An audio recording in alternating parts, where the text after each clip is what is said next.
BTTH Kaisar Api, episode 95.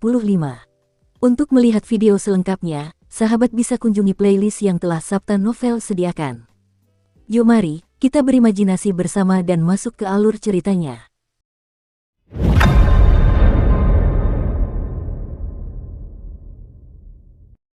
Di pinggiran kolam Kaisar Xuanling, 9 ikan memainkan formasi naga secara mengesankan menjaga pintu masuk ke kolam Kaisar Xuanling. Tetapi saat ini, di pintu masuk kolam Kaisar Xuanling, sesosok hitam yang dipenuhi aura menakutkan perlahan berdiri di sana, seolah menunggu seseorang. Sosok hitam itu tidak terburu-buru, duduk di tanah, lalu memejamkan matanya sedikit. Begini, meskipun ada masalah di sini, ini baru pertama kalinya. Di dalam kolam Kaisar Xuanling, Mu Yingying dan Mu Feng juga memiliki pengalaman mereka sendiri. Sejak Mu Yingying memasuki kolam Kaisar Xuanling, aura keserakahan juga terpancar dari tubuhnya. Bagaimana dengan Xiao Yan dan yang lainnya? Setelah dipisahkan oleh kekuatan misterius yang tak tertahankan itu, Mu Yingying juga menemukan dirinya di atas batu. Hanya ada laut yang sangat tenang di sekitar sini. Bercampur dengan air laut keemasan, tampaknya ada kekuatan misterius di air laut tersebut, yang membuat Mu Yingying juga penasaran dengan air laut keemasan ini. Xiao Yan dan aku seharusnya teralihkan oleh kekuatan di kolam Kaisar Xuanling. Mu Yingying juga menggerakkan bibirnya sedikit, lalu bergumam pada dirinya sendiri. Saat berikutnya, Mu Yingying juga dengan lembut menyentuh air laut keemasan dengan jarinya.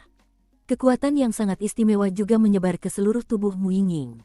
Sungguh kekuatan yang kuat, tidak heran. Mu Yingying juga tertawa. Detik berikutnya, pada Mu Yingying, kekuatan mengerikan setengah langkah tingkat Kaisar Tempur Bintang 5 juga meledak dalam sekejap, dan api biru perlahan menempel pada Mu Yingying. 3000 sutra plus itu sesuci peri api. Sepertinya mereka berdua juga terpisah dariku. Mu Yingying juga memancarkan kekuatannya yang sangat besar sekarang, mencoba menemukan Xiao Yan dan Mu Feng, tetapi menemukan bahwa dia tidak dapat menemukan napas mereka. Roh misterius ini area kolam kekaisaran juga sangat besar. Wanita yang cantik sekali. Seekor loli kecil juga perlahan muncul dari air, memperlihatkan sepasang mata di atas air, tetapi yang aneh adalah bahwa pupil loli kecil ini benar-benar menyebarkan rasa yang sangat memutar. Setelah dengan hati-hati memeriksa bahwa tidak ada orang di sekitar, Mu Yingying juga merasa lega, dan kemudian tiba-tiba duduk di karang, menggulung roknya, dan memperlihatkan kakinya yang terbuat dari batu giok yang sangat putih. Sambil duduk sebentar, Yusu melangkah ke kolam Kaisar Xuanling berwarna keemasan. Rasa dingin menjalar ke seluruh tubuh, namun di saat berikutnya, kekuatan yang amat murni pun perlahan mengalir ke arahnya melalui kaki batu giok itu. Kolam Kaisar Xuanling ini sungguh berbeda. Namun, kepadatan energi di sini mungkin agak terlalu rendah. Sepertinya tidak sia-sia mencari tempat dengan tingkat energi yang lebih tinggi. Mu Yingying punya rencana, tetapi dia tidak langsung pergi. Kaki gioknya sedikit berayun, lalu memercikkan air. Bibir Mu Yingying Bei sedikit terbuka, memperlihatkan senyum yang sangat langka. Dengan senyum itu, matanya bergerak sedikit, seperti peri. Jika saya harus mengatakannya terus terang, tersenyumlah di seluruh kota dan tersenyumlah di seluruh negeri. Ini adalah metafora terbaik. Setelah bermain sebentar, Mu Yingying juga duduk di karang, dan kemudian sebuah botol giok yang sangat indah muncul dari udara tipis di telapak tangannya. Di dalam botol giok, sebuah eliksir perlahan muncul. Eliksir itu memiliki pola yang sangat indah, dan bahkan melalui botol giok itu, aroma yang menyeruak tercium. Jika Xiao Yan ada di sini, dia akan menyadari bahwa pil obat ini adalah pil Dodi. Terlebih lagi, Xiao Yan bisa tahu hanya dengan melihatnya sekilas bahwa tingkatan pil Dodi di depannya mendekati sempurna. Karena garis-garis indah pada pil Dodi ini jelas menggambarkan sebuah kebenaran. Itulah pemurni yang memurnikan pil obat ini. Kekuatannya jelas tidak buruk. Yang lebih mengerikan lagi, bahkan Xiao Yan pun tidak bisa menandingi teknologi pemurnian obat ini. Pil Dodi. Mu Yingying juga menatap kosong ke arah pil di depannya, lalu berkata perlahan. Dodi dan adalah hadiah untuk 3 teratas dalam kompetisi menjarah poin. Xiao Yan, Mu Yingying dan Mu Feng masing-masing memilikinya. Hanya saja sebelum memasuki keluarga kerajaan Xuanling, Zulao diam-diam memberikan pil Dodi kepada Mu Yingying dan Mu Feng. Tetapi hanya dia yang tidak memberikannya pada Xiao Yan. Karena tujuan dari pil Dodi ini adalah untuk langsung menaikkan tingkatan orang yang berada di bawah level Dodi bintang 5 sebanyak 1 tingkat. Sebelumnya Xiao Yan hanya berada di tahap tengah Dodi bintang 4, Zulao juga takut kalau Xiao Yan tidak bisa makan tahu panas dengan cepat, jadi dia tidak memberikannya kepada Xiao Yan dengan gegabah, karena takut dia akan menelannya sekarang. Kalau tidak, pil Dodi ini juga digunakan untuk menerobos Dodi bintang 5, yang paling bersahabat. Mu Yingying sudah berada di level Kaisar Do bintang 5 setengah langkah, dan Mu Feng juga merupakan kekuatan Kaisar Do bintang 4 terakhir, jadi Zulao juga memberi mereka pil Kaisar Do. Sedangkan Xiao Yan, setidaknya dia harus menunggu terobosan. Setelah Kaisar Do bintang 4 terakhir, Zulao baru akan memberikannya. Aku sudah setengah langkah Kaisar Do bintang 5. Aku tidak tahu apakah aku bisa menembus Kaisar Do bintang 5 menengah dengan pil Dodi ini. Sesaat kemudian, Mu Yingying juga tersadar, lalu perlahan menggenggam tangannya. Dodi dan Dao di dalam. Meskipun pil Dodi ini hanya berguna untuk Dodi bintang 5 ke bawah, pil ini sudah merupakan Dodi bintang 5 setengah langkah, jadi masih dalam lingkup penggunaannya. Sebaiknya cari tempat dengan energi yang kuat, karena dengan begitu, jangkauannya juga jauh lebih besar. Dengan rencana, Mu Yingying juga berencana untuk terbang, karena Mu Yingying juga merasakannya dalam kegelapan, ada juga tempat dengan energi yang besar di kolam Kaisar Xuanling ini. Dikelilingi oleh api biru, dia berdiri tiba-tiba, jari-jari kakinya sedikit, dan dia berjalan di atas air. Seolah capung menyentuh air, sungguh ringan. Hehe, Nona, jangan pergi gelombang. Tetaplah bermain denganku, oke. Sebuah suara jernih bergema di samping Mu Yingying. Siapa itu? Mu Yingying juga selalu memperhatikan situasi di sekitarnya. Begitu suara ini muncul, bahkan dengan kekuatan Mu Yingying yang saat ini berada di level Kaisar Tempur bintang 5 setengah langkah, dia cukup bingung. Karena menurut persepsi Mu Yingying, sumber suara ini sebenarnya berasal dari segala arah. Tidak dapat menemukan sumber suara sama sekali. Yang tidak diketahui adalah yang terburuk. Tetapi pada saat ini, Mu Yingying menunjukkan sisi yang sangat tegas. Api biru kebiruan langsung menyebar, lalu perlahan berubah menjadi sepasang armor di atas tubuhnya. Dengan armor api ini, Mu Yingying pun merasa sedikit tenang. Lalu dia berhenti, jari-jari kakinya di atas air, dan kemudian Mei Mu perlahan-lahan melirik ke sekelilingnya. Api yang aneh. Sebenarnya itu sama dengan api pada anak manusia itu. Suara loli kecil pun terdengar, dan sesaat kemudian, pusaran air besar muncul di permukaan air. Melihat ini, Mu Yingying juga menjadi waspada, karena sumber suara itu adalah pusat pusaran. Gelombang yang mengerikan, mata indah Mu Yingying sedikit berkerut, lalu menatap tajam pusaran yang berputar di atas permukaan air. Dalam pusaran itu, ada sosok yang sangat kecil. Gulu-gulu, lepuhan besar juga muncul dari pusat pusaran, dan sesaat kemudian, sosok loli kecil itu pun muncul. Hal pertama yang menarik perhatian Mu Yingying adalah sosok yang sangat kecil. Sosok ini tampaknya bahkan tidak setinggi 1 meter. Dibandingkan dengan Mu Yingying, ia terlihat sangat pendek, tetapi wajah mungil loli kecil juga mengejutkan Mu Yingying, dengan mata dan rambut yang berair. Rambutnya yang pendek sebahu, dan gaun malam hitamnya juga merupakan cara sempurna untuk memperlihatkan sosok yang baru terbentuk. Selain itu, yang paling menarik perhatian wanita ini adalah matanya yang besar. Mu Yingying menatapnya sebentar, tetapi juga menyadari bahwa wanita itu tampak agak ceroboh, dan segera menggelengkan kepalanya dengan keras, mencoba membuat dirinya sedikit lebih terjaga. Kemudian, sesaat kemudian, dia juga berkata, "Siapa kamu?" Dan mendengarkan nada bicaramu tadi, sepertinya kau telah bertemu dengan orang lain yang memiliki gairah selain aku. Di mana dia? Mu Yingying juga tidak memberi Little Loli kesempatan untuk bernapas, dan kemudian mengajukan serangkaian pertanyaan. Karena satu-satunya orang yang memasuki kolam Kaisar Xuanling adalah mereka bertiga dari Paviliun Dupa. Jika mereka juga memiliki kekuatan api yang sama, itu pasti Xiao Yan. Kakak, kamu menanyakan pertanyaan seperti itu dalam satu tarikan napas, bagaimana aku bisa mengingatnya? Loli kecil juga tampak tidak berbahaya, matanya yang besar dan berair menatap tajam ke arah Mu Yingying. Siapa kamu sebenarnya? Mu Yingying tidak menatap langsung ke mata besar dan berair dari loli kecil itu. Kau tak perlu tahu siapa aku, kata loli kecil itu kepada Mu Yingying sambil menyembunyikan senyumnya. Mu Yingying mendengus dingin, lalu api biru tiba-tiba berputar di sekujur tubuhnya, dan sesaat kemudian, berubah menjadi tombak dan menyerang loli kecil itu dengan ganas. Sabu, sesaat kemudian, tombak api energi biru langit itu tiba-tiba menghampiri loli kecil. Namun, yang mengejutkan, tombak agung itu berhenti di sekitar loli kecil. Kakak, kenapa kau diam saja kalau tidak setuju? Tidak ada yang suka perempuan yang suka berkelahi dan membunuh. Loli kecil juga bersuara pelan, lalu melambaikan telapak tangannya yang berdaging dengan ringan, lalu Mu Yingying menyerang. Tombak energi yang datang ke sini juga berubah menjadi bubuk di langit, mengambang di permukaan laut.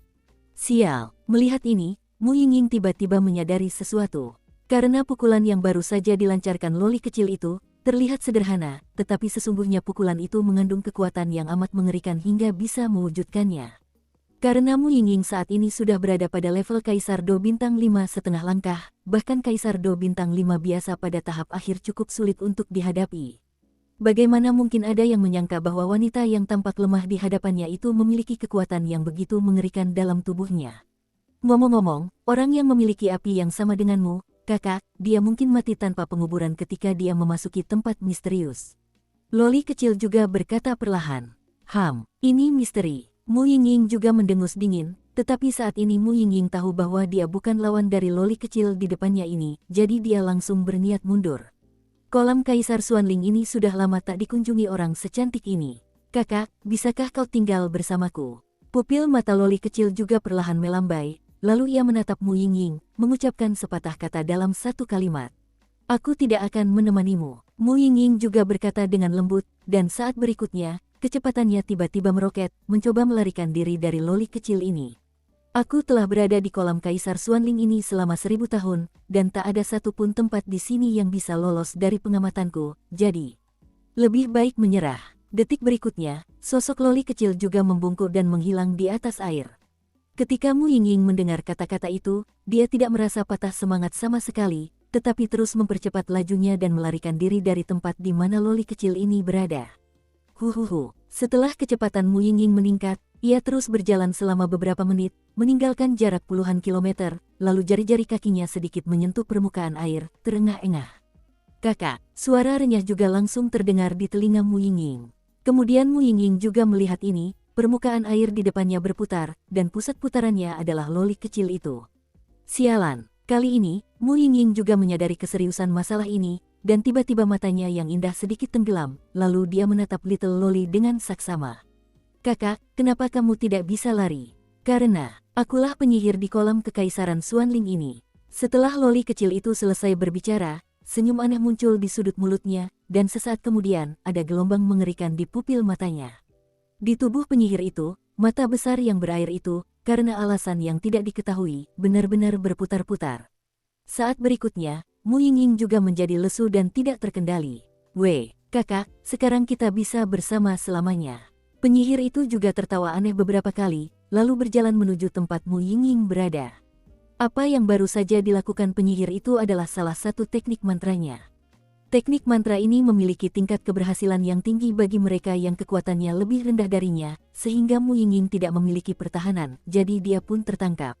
Pada saat ini, Mu Yingying berdiri di permukaan air dengan sedikit lamban, dengan mata terbuka, tetapi tidak bergerak, seperti patung. Hehe, kakak, ayo pergi. Aku akan mengantarmu ke istanaku.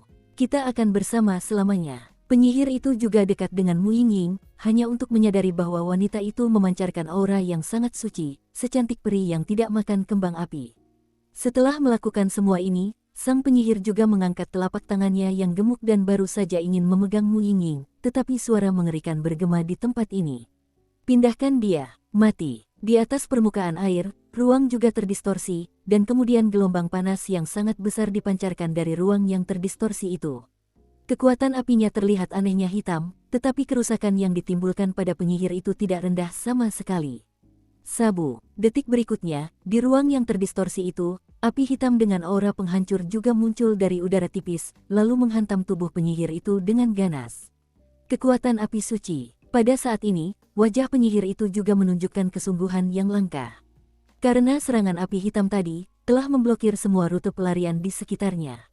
Pada saat ini, penyihir itu mengalami berbagai tingkat kerusakan di sekujur tubuhnya. Telapak tangan gemuk itu juga terus-menerus mengeluarkan darah hitam. Brengsek, sungguh sial. Setelah penyihir itu selesai berbicara, dia tidak ragu lagi, dan tiba-tiba dia menutupi kepalanya dan terjun ke dalam air. Satu serangan, terluka parah. Kekuatan api hitam ini sungguh mengerikan. Di lantai 7 istana bawah tanah, ruang tertentu di sini juga terdistorsi. Pada saat ini, sesosok besar ditembus rantai, memancarkan api hitam yang sangat mengerikan dari atas ke bawah. Yingying, cepatlah. Sebuah suara juga terdengar di ruang terdistorsi itu, dan di saat berikutnya, ruang terdistorsi itu tiba-tiba tertutup. Apa yang baru saja kau lakukan? Detik berikutnya, hembusan napas bagaikan naga raksasa yang terbangun tiba-tiba terdengar di lantai 7 istana bawah tanah. Hahaha, anjing tua manusia, tidak semudah itu melahap raja ini. Sosok yang tubuhnya ditembus rantai itu ikut tertawa. Kau takkan bisa melompat lama-lama. Pria tua misterius itu tak peduli. Saat berikutnya, lantai 7 istana bawah tanah juga kembali tenang, tetapi sudut mulut sosok yang ditembus oleh rantai yang tak terhitung jumlahnya itu tampaknya membisikkan sesuatu. Batuk, batuk. Saat berikutnya, Mu Yingying juga tersadar, dan kemudian dia hanya merasakan perasaan lemah di sekujur tubuhnya. Yingying, ayo pergi. Sebuah suara yang kuat juga perlahan memasuki pikiran Mu Yingying. Kakak, Mu Yingying mendengar kata-kata itu, pupil matanya juga sedikit basah, perasaan akrab ini jelas merupakan kakaknya yang telah lama hilang. Kakak, apakah itu kamu? Kamu di mana sih? Mu Yingying tak kuasa menahan diri untuk berkata. Dulu hidupku lancar-lancar saja dengan kakakku, tapi tiba-tiba, kakakku pergi selama setahun dan tak pernah kembali. Sekeras apapun Mu Yingying menghubungi kakaknya, tak ada kabar. Pada saat ini, mendengarkan suara saudaranya, air mata kerinduan Mu Yingying tidak dapat berhenti mengalir. Akan tetapi, beberapa tanggapan terhadap Mu Yingying hanyalah keheningan yang mematikan. Saat berikutnya, mata Mu Yingying tiba-tiba terbuka lebar, dia melirik ke permukaan kolam Kaisar Xuanling, lalu kekuatan besar muncul dalam sekejap. Di depan dada Mu Yingying, tergantung api biru yang amat lemah. Api biru perlahan melayang di depan dada Mu Yingying, perlahan memancarkan kekuatan aneh. Kekuatan ini, bahkan Xiao Yan, sangat takut. Ruangan itu seakan terbakar, dan aku tak dapat menahan gemetar sedikit. Bau apa ini? Di lantai 7 istana bawah tanah, lelaki tua yang tadinya memejamkan mata tiba-tiba membuka matanya sedikit, dan aura yang dahsyat langsung memenuhi lantai 7 seluruh istana bawah tanah. Saat berikutnya, persepsi lelaki tua itu juga terkunci di lantai pertama istana bawah tanah. Apa itu? Pria tua itu bergumam pelan, karena dari pengamatannya, ada kekuatan api yang mengerikan, tidak kalah dengan api suci di lantai pertama istana bawah tanah saat ini. Tidak bagus. Pria yang terbelenggu rantai di istana bawah tanah lantai 7 itu pun menyadari niat lelaki tua di depannya, dan langsung bergumam dalam hati. Saat berikutnya, api hitam di sekujur tubuh lelaki itu muncul dengan mengesankan, lalu bercampur dengan kekuatan yang tak terhentikan, meraung ke arah lelaki tua itu. Tepat saat lelaki itu mengerahkan tenaganya, rantai di sekujur tubuhnya tiba-tiba menegang, dan kemudian rasa sakit menjalar ke seluruh tubuhnya, tetapi saat ini lelaki itu tidak terlalu peduli, dan matanya hanya merah. Dukung terus channel YouTube Sabta Novel. Menghadapi api hitam yang begitu dahsyat, Rao, dengan kekuatan lelaki tua itu, tak berani gegabah. Ia segera memusatkan perhatiannya pada api hitam itu, dan ketika ia menggerakkan tangannya, kekuatan mengerikan langsung menyamai api hitam itu. Api-api itu saling berbenturan, ledakan, dentuman, dentuman. Fluktuasi yang mengerikan juga meletus di ruang gelap ini. Brengsek, kekuatan api suci ini telah ditekan, namun tetap saja begitu mengerikan. Syukurlah, tempat ini diciptakan khusus, kalau tidak, tempat ini takkan mampu menahan serangan orang gila ini, kata lelaki tua itu perlahan. Saat serangan itu jatuh, pria itu juga berteriak seperti orang gila. Sebab, ketika lelaki itu melancarkan serangan tadi, rantai yang melilit tubuhnya ikut bergelora, mendatangkan rasa sakit yang dahsyat bak disambar 10.000 rantai. Yanzi, kenapa repot-repot dengan keluarga kerajaan Xuanling kami? Asal kau berjanji untuk tunduk pada kami, maka kejayaan dan kekayaan yang tak habis-habisnya akan ada di depanmu. Pria tua itu pun ikut bicara. Sekelompok orang munafik yang munafik juga layak mendapatkan ketaatanku. Jika kau ingin mendapatkan kekuatan sumberku, bisakah kau datang dan mencobanya? Pria bernama Yanzi itu juga tertawa dan berkata dengan nada meremehkan. Hahaha, jangan khawatir, kamu tidak akan sekeras kepala itu lagi, kata lelaki tua itu perlahan. Kau sudah mengatakannya ratusan tahun yang lalu, dan sekarang pun masih sama.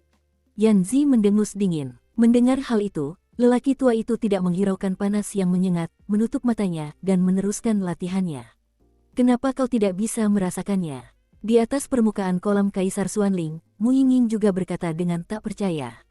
Kakak, bisiknya lembut. Beberapa orang yang menanggapi Mu Yingying hanya terdiam. Detik berikutnya, Mu Yingying juga perlahan menyingkirkan api di dadanya. Kekuatan api ini, aku khawatir perpaduan 23 jenis kekuatan api yang berbeda milik Xiao Yan tidak kalah. Kakak, kau tidak boleh mengalami kecelakaan. Mu Yingying juga menggerakkan bibirnya sedikit, lalu berkata dengan sedikit khawatir. Setelah berpikir sejenak, Mu Yingying tidak berhenti, lagi pula, tujuannya adalah untuk mencegah penyihir itu kembali. Mu Yingying segera menuju ke suatu tempat yang dia rasakan. Di mana, itu adalah area inti dari kolam Kaisar Xuanling, tempat Xiaoyan mengasingkan diri, tetapi saya tidak tahu mengapa Mu Yingying ini tidak memiliki tanda sedikit pun dari klan Tianmuyu di tubuhnya, tetapi dia benar-benar mengetahui area inti ini. Batuk-batuk-batuk, brengsek, apa hubungan antara wanita ini dan wanita di bagian terdalam istana bawah tanah? Penyihir itu pun menyelam ke dalam air, lalu perlahan meninggalkan tempat Mu Yingying berada. Sebenarnya, biarkan orang di bagian terdalam istana bawah tanah itu tidak ragu untuk menembak. Orang di bagian terdalam istana bawah tanah itu benar-benar peri petarung sejati. Penampilan penyihir kecil itu juga cukup mengecewakan, gaun malam di tubuhnya juga rusak parah, dan darah mengalir deras dari penyihir itu. Bukan karena penyihir itu pergi saat itu, melainkan karena ia yakin akan dibunuh langsung oleh orang di bagian terdalam istana bawah tanah itu. Karena dia baru saja merasakan kehancuran yang nyata akibat kekuatan itu. Semua monster kecil yang datang kali ini. Setelah penyihir itu selesai berbicara, ia tidak melakukan apapun. Ia berjalan menuju kedalaman kolam Kaisar Xuanling, tidak tahu harus berbuat apa. Sabu-sabu, huhuho, sungguh kekuatan yang luar biasa. Di sisi lain, Mu Feng juga langsung tenggelam ke dalam air, lalu berkata perlahan. Tapi aku tidak tahu kemana Xiaoyan dan Mu Yingying pergi. Setelah Mu Feng selesai berbicara, ia merasa senang, karena kekuatan misterius di kolam Kaisar Xuanling, meskipun ia baru saja bersentuhan dengannya. Di dalam air kolam Kaisar Xuanling, perasaan nyaman yang luar biasa langsung menjalar ke seluruh tubuh. Dodi dan, sepertinya kali ini aku juga bisa menggunakan pil Dodi ini untuk menembus level Dodi bintang 5. Mu Feng juga tertawa. Meskipun Mu Feng hanya berada di puncak Kaisar Do bintang 4 akhir, ia hanya selangkah lagi dari penyelesaian Kaisar Do bintang 4, jadi dengan bantuan efek misterius Dodi dan kolam Kaisar Xuanling, itu adalah hal yang biasa. Dengan sebuah rencana, Mu Feng juga terjun ke kolam Kaisar Xuanling, dan semakin jauh ia turun, semakin besar efeknya. Pada saat ini, Xiaoyan juga berada di tengah area inti kolam Kaisar Xuanling, lalu dia duduk bersila, dan air di depannya yang mengandung vitalitas yang sangat menakutkan perlahan-lahan melembabkan tubuh Xiaoyan. Aku akan memberimu beberapa tips.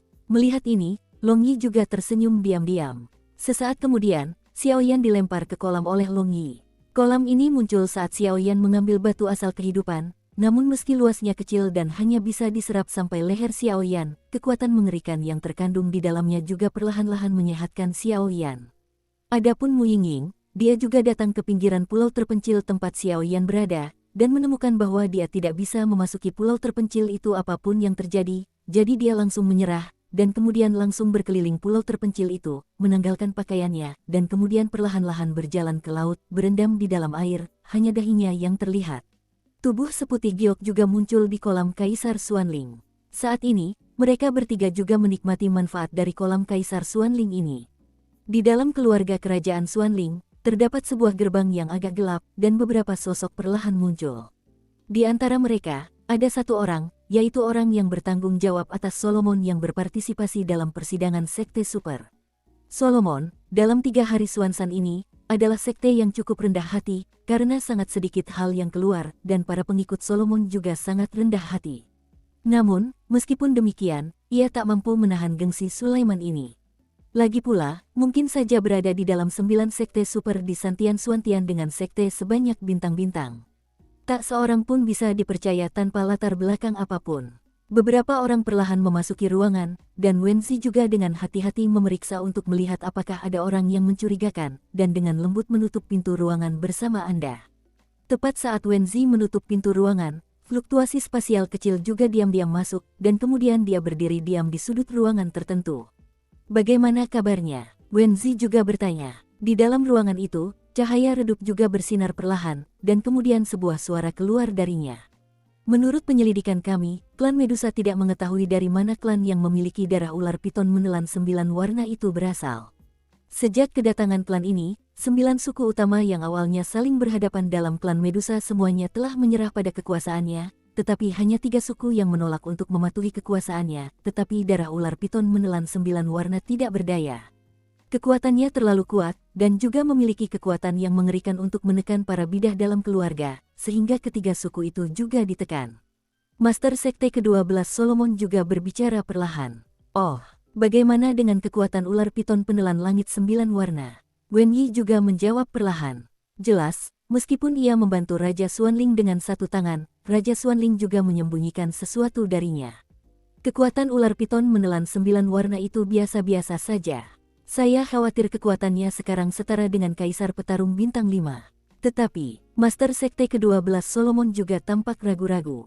Tapi apa? Tapi itu tidak masalah. Wen Zi sama sekali tidak berpura-pura. Lagi pula, hubungan antara keluarga kerajaan Xuanling dan Solomon cukup dekat, jadi tidak perlu berpura-pura. Yang lebih penting lagi, di samping guru Sekte ke-12 Solomon, ada dua sosok misterius berjubah hitam. Bahkan Wen Zi merasakan aura yang sangat menakutkan dari keduanya, jadi dia harus menurunkan pendiriannya. Sejauh pengetahuan Wen Zi, Solomon memiliki total 12 Master Sekte, dan kekuatan masing-masing Master Sekte sangat mengerikan. Dan yang di depannya, Master Sekte ke-12 Solomon, telah mencapai level Do di bintang 7. Adapun Master Sekte lainnya, kekuatannya hanya lebih kuat dari ke-12 Master Sekte ini. Namun, para ahli Solomon kami telah menyelidikinya, dan tampaknya ular piton penelan langit 9 warna belum muncul sejak terakhir kali. Sepertinya mereka telah memasuki tanah terlarang keluarga Medusa mereka, kata guru Sekte ke-12 Solomon. Benarkah? Wen Zi sangat gembira saat mendengarnya. Jika ular piton menelan 9 warna ini tidak termasuk dalam keluarga Medusa, maka berurusan dengan keluarga Medusa cukup mudah. Itulah tujuan rajaku, dan itu adalah ular piton menelan 9 warna. Dia telah memasuki wilayah terlarang keluarga Medusa, dan barulah kita bisa bertindak. Wen Zi pun ikut tertawa mendengarnya. Namun, jangan lupa bahwa area terlarang keluarga Medusa sangat aneh. Bahkan ketua sekte pertama kita pun tidak dapat mendeteksi apa yang ada di area terlarang itu. Dan wilayah terlarang keluarga Medusa ini hanya dapat diakses oleh keluarga kerajaan dari 9 suku utama mereka, dan warisan di wilayah terlarang itu sangat mengerikan. Jadi, kau harus berhati-hati, kata guru sekte ke-12 Solomon perlahan. Wen Zi mendengar kata-kata itu dan juga terkejut. Jika Master Sekte pertama Solomon ini tidak bisa menjelajahi area terlarang klan Medusa, saya khawatir tidak ada seorang pun di Suan Santian yang akan tahu tentang area terlarang klan Medusa. Aku tidak tahu siapa nama kedua orang ini. Sesaat kemudian, Wen Zi juga menyadari bahwa masalahnya sudah selesai, dan segera membungkuk dan berkata kepada dua sosok misterius di samping Master Sekte ke-12 Solomon. Kamu tidak perlu khawatir tentang itu. Saat kau kembali, ingatlah untuk memberitahu Raja Xuanling bahwa rencana kita harus dilanjutkan. Dan wilayah terlarang keluarga Medusa penuh dengan ketidakpastian, biarkan dia mengirim pasukan sesegera mungkin. Setelah selesai berbicara, Ketua Sekte ke-12 Solomon pun langsung mengenakan jubah hitam, dan sesaat kemudian, ketiganya pun menghilang di tempat itu, di sebuah ruangan gelap. Melihat fluktuasi ini, kekuatan mereka berdua pasti tidak lebih rendah dari Master Sekte Solomon ke-12. Wen Zi menatap ketiga orang yang menghilang itu dan berkata perlahan, mungkinkah?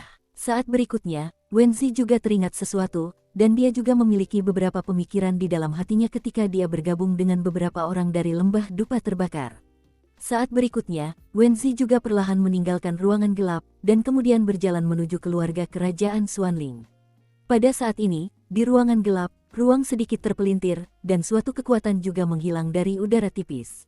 Sepertinya keluarga kerajaan Xuanling dan Solomon telah membuat langkah besar kali ini. Di sebuah ruangan, Penatua Zhu perlahan membuka matanya dan berkata pelan. Raja, orang-orang Solomon ada di sini, kata mereka kepadaku, mari kita kirim pasukan sesegera mungkin, kalau tidak, begitu ular piton menelan 9 warna mendapatkan warisan keluarga Medusa, itu akan merugikan kita saat itu. Wen Zi pun datang ke Raja Xuanling di sampingnya, katanya dengan suara rendah. Hehe setan-setan ini. Namun, efisiensi kerjanya tidak buruk. Silakan kumpulkan anggota Legiun Pencinta Naga lainnya sesegera mungkin. Begitu berita ini menyebar, konon keluarga kerajaan Xuanling kita mengirim pasukan untuk menyerang Medusa. Raja Xuanling juga menatap ke kejauhan, lalu tatapan matanya berubah. Benar, Raja. Selain ketua sekte ke-12 Solomon, ada dua sosok yang sangat menakutkan di sampingnya yang datang ke kota Xuanling kali ini. Wen Zi juga teringat sesuatu. Hehe, sepertinya Solomon lebih cemas daripada aku. Namun, meskipun Zujin ini adalah aku harus memberinya 3 poin, kata Raja Xuanling perlahan. Aku benar-benar tidak tahu, mengapa Solomon punya ide untuk memerintah seluruh 3 hari Suantian. Dengan begitu banyak sekte, bisakah salah satu dari mereka menanganinya sendiri? Itu terlalu aneh. Tapi lupakan saja, ketika aku mendapatkan darah ular piton penelan 9 warna, entah itu Seng Yan, Suantian-Santian ini, atau bahkan Solomon, semuanya akan menjadi milikku. Hahaha, tawa yang mengerikan pun menggema di seluruh ruangan. Wang, apapun yang terjadi, hidupku adalah milikmu, jadi apapun yang kau lakukan, aku akan mendukungmu tanpa syarat. Bahkan jika aku mengorbankan nyawaku untukmu. Wenzi bergumam dalam hati ketika mendengar kata-kata itu, lalu perlahan mundur. Menit dan detik telah berlalu, dan Xiaoyan dan yang lainnya telah menghabiskan banyak waktu memasuki kolam Kekaisaran Xuanling. Meskipun mereka berada di luar selama sehari, mereka dapat tinggal di kolam Kekaisaran Xuanling selama 10 hari. Gulu-gulu, di tengah area inti kolam Kaisar Xuanling, sesosok kurus perlahan muncul. Sosok itu sebenarnya adalah Xiaoyan. Pada saat ini, Xiaoyan dikelilingi oleh api putih susu, dan kemudian perlahan-lahan tenggelam dalam kolam. Kolam ini juga aneh, hanya saja ruangnya sangat kecil, tetapi sangat cocok untuk Xiaoyan, seolah-olah dibuat khusus. Pada saat ini, air kemasan di sekitar tubuh Xiaoyan juga perlahan membasahinya. Kemudian api putih susu di sekitar tubuh Xiaoyan juga menyebabkan air emas memancarkan suhu yang sangat panas. Energi emas di kolam Kaisar Xuanling ini sungguh misterius. Sepertinya menyerap energi emas misterius ini terus-menerus mengkonsolidasikan ranah jiwaku dan lautan ki pertempuran. Xiaoyan juga bergumam dalam hatinya, dan kemudian di saat berikutnya, ia juga perlahan-lahan menjalankan Burning Jue. Pada saat ini, Xiaoyan sedang tenggelam dalam air kolam Kaisar Xuanling yang berwarna emas, dan kekuatan emas yang melayang di samping Xiaoyan pun perlahan mengalir dari segala arah, lalu semuanya mengalir ke dalam tubuh Xiaoyan. Saat berikutnya, tepat ketika kekuatan emas hendak mengalir dan menghilang, Xiaoyan tiba-tiba membuka mulutnya, dan kemudian gelombang yang sangat mengerikan perlahan menyerap kekuatan emas yang kaya itu ke dalam perutnya. Alasan mengapa Xiaoyan tidak segera menyerap kekuatan hidup yang diberikan kepadanya oleh gurunya, Raja Naga Emas, adalah untuk menggunakan kekuatan hidup yang sangat kaya ini untuk menggemparkan Do di bintang 4 hingga mencapai kesempurnaan. Lagi pula, Xiaoyan saat ini sudah berada di tahap tengah Kaisar Do bintang 4. Setelah menyerap tubuh abadi, meskipun ia tidak membawa terobosan kekuatan kepada Xiaoyan, Xiaoyan juga menyadari bahwa ia samar-samar telah menyentuh tahap tengah Kaisar Do bintang 4. Ambang batas puncak, dan kekuatan kehidupan di depannya kemungkinan besar sangat menarik bagi para petarung tingkat Dosian, jadi Xiaoyan mungkin menggunakan kekuatan ini untuk menerobos Kaisar Do bintang 4 dan meraih kesuksesan sepenuhnya. Oleh karena itu, Xiaoyan juga tenggelam dalam air emas untuk pertama kalinya. Kolam itu terletak di luar ruang yang rusak. Ketika batu sumber kehidupan di ruang yang rusak itu diambil, sesaat kemudian, tempat di mana kolam itu berada juga runtuh tiba-tiba, dan kemudian cairan air bercampur dengan napas yang sangat besar juga muncul. Kolam yang muncul seharusnya terhubung dengan bagian paling tengah kolam Kaisar Xuanling, jadi berendam di sini juga sangat efektif, pikir Xiaoyan. Oleh karena itu, Xiaoyan tidak berhenti di situ saja, dan langsung terjun ke dalam kolam, menikmati misteri kolam Kaisar Xuanling. Begitu dia masuk ke dalam air, rasa dingin menjalar ke seluruh tubuhnya, tetapi di saat berikutnya, Xiaoyan juga terkejut karena mendapati bahwa ki bertarung yang sedikit terkuras di tubuhnya benar-benar pulih dengan sangat jelas. Dan pemulihan ini jelas bukan apa yang dilakukan Xiaoyan, tetapi efek misterius dari kolam Kaisar Xuanling ini. Tempat ini benar-benar tempat yang bagus. Setelah Xiaoyan selesai berbicara, cangkang kerang di dadanya tiba-tiba memancarkan cahaya yang sangat menyilaukan, dan kemudian Xiaoyan juga merasakan kekuatan tumbukan yang sangat bergejolak juga secara spontan terbentuk di bawah kakinya. Ini seharusnya air yang menghubungkan seluruh kolam Kaisar Xuanling. Pantas saja efeknya begitu mengerikan.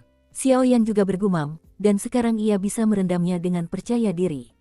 Aku hanya tidak tahu apakah kolam Kaisar Xuanling ini memiliki khasiat seperti yang dikatakan. Setelah Xiaoyan selesai berbicara, ia pun memejamkan mata, dan kemudian suasana kembali tenang. Dan anehnya, di dalam air kemasan kolam Kaisar Xuanling, seiring bertambahnya waktu perendaman Xiaoyan, sejumlah energi kemasan perlahan-lahan tersebar dari air, lalu perlahan-lahan mengalir ke tubuh Xiaoyan. Meskipun Xiaoyan tidak tahu apa energi emas ini, ia bahkan tidak perlu memikirkannya. Energi emas ini sepertinya merupakan batu loncatan Kaisar Do bintang 6, jadi ia tidak punya waktu untuk memikirkannya. Akan sangat bagus untuk menyerap lebih banyak. Di luar area inti area terlarang, sejak Xiaoyan masuk, pulau terpencil itu tampaknya memiliki kekuatan misterius yang mengisolasi pulau terpencil ini. Rao karena Mu Yingying menemukan pulau terpencil ini dan tidak ada cara untuk segera masuk. Setelah berpikir sejenak, Mu Yingying pun mengurungkan niatnya untuk memasuki pulau terpencil ini, dan kemudian kekuatan besar itu langsung menyebar, lalu ia pun melepas semua pakaiannya. Kemudian, ia perlahan masuk ke dalam air. Air di kolam Kaisar Xuanling berwarna keemasan berpadu sempurna dengan sosok Mu Yingying yang seputih giok. Saat berikutnya, saya juga bisa melihat jejak-jejak kecil energi emas terus berkumpul dari segala arah, lalu perlahan-lahan disuntikkan ke tubuh Mu Yingying. Waktunya, setelah 10 hari berendam, Mu Yingying tiba-tiba membuka matanya, lalu bibirnya bergerak sedikit dan dia bergumam. Detik berikutnya, Mu Yingying juga mengeluarkan pil Dodi, lalu membuka botolnya perlahan dengan tangan gioknya. Seketika, pil Dodi dengan garis-garis halus di sekujur tubuhnya pun muncul di telapak tangan Mu Yingying. Kali ini, terserah padamu. Setelah Mu Yingying selesai berbicara, ia menelan pil Dodi, lalu melanjutkan menyerap energi misterius keemasan di kolam Kaisar Xuanling, ditambah kekuatan pil Dodi ini. Aku khawatir hanya masalah waktu sebelum menembus Dodi bintang 5. Menengok ke belakang pada Xiaoyan, perendaman ini berlangsung selama 3 bulan. Bahkan jika ia berada di luar, 10 hari telah berlalu, dan hanya tersisa 10 hari sebelum ia meninggalkan kolam Kaisar Xuanling. Kolam Kaisar Xuanling ini memang bagus, kata Xiaoyan dengan nada iri. Jelas, 3 bulan setelah menyerap kolam Kaisar Xuanling ini, di kedalaman alam jiwa Xiaoyan ada semacam prototipe. Bahkan tempat yang menampung Doqi di tubuh Xiaoyan secara bertahap disempurnakan dari lautan Doqi. Ada fenomena samar yang menembus penyelesaian Kaisar Do bintang 4. Waktunya, sesaat kemudian, Xiaoyan juga tertawa. Jelas, saat ini, daya serap kolam Kaisar Xuanling telah mencapai titik jenuhnya. Akan sia-sia jika terus seperti ini, jadi Xiaoyan juga melompat keluar dari kolam itu. Berhasil atau tidaknya Do di bintang 4 itu tergantung padamu, gumam Xiaoyan. Saat berikutnya, Xiaoyan meletakkan benda bundar di telapak tangannya yang berisi kekuatan kehidupan, dan perlahan muncul di tangan Xiaoyan. Xiaoyan pun tersenyum penuh arti mendengar ini, lalu tiba-tiba mengangkat telapak tangannya, daya hisap yang besar pun turut menyerap seluruh energi kehidupan. Sabu-sabu, sungguh kekuatan yang luar biasa. Saat kekuatan kehidupan baru saja memasuki tubuh Xiaoyan, rasa nyaman yang tak terlukiskan menjalar ke seluruh tubuh. Saat berikutnya, Xiaoyan juga mengendalikan kekuatan kehidupan ini, menghadap Fen Yan dan memutuskan untuk pergi. Mencoba menyempurnakan kekuatan ini dengan Burning Jue, untuk menyerap kekuatan murni ini dan memperoleh kekuatan promosi yang besar. Bahkan para ahli tingkat Dosian pun iri pada kekuatan kehidupan yang begitu besar ini. Xiaoyan tahu bahwa ia tidak boleh tidak sabar. Kekuatan kehidupan.